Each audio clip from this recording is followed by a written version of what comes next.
Welcome to our channel. Today we how to restore data in Zendesk Sell using audit history, easy tutorial step by step clearly.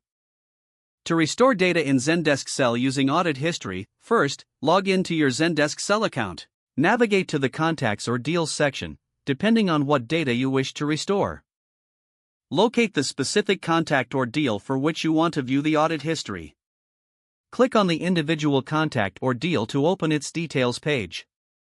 On the Details page, look for the Activity tab or section.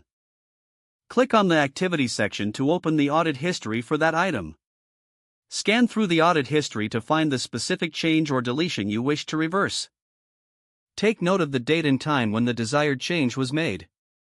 If available, select the option to restore or revert to the earlier state of the data. After selecting Restore, confirm your decision if prompted.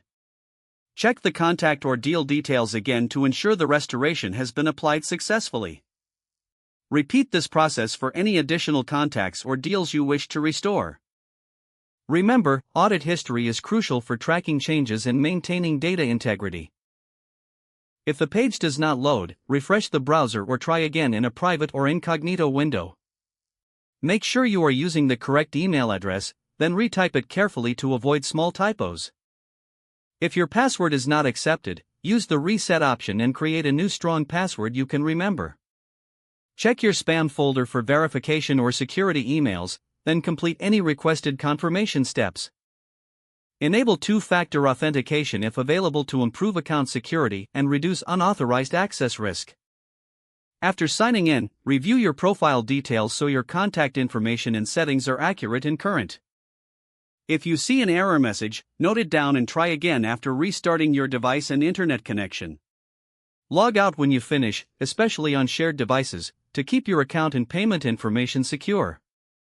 If the page does not load, refresh the browser or try again in a private or incognito window.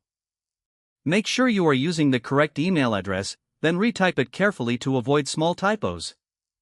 If your password is not accepted, use the reset option and create a new strong password you can remember.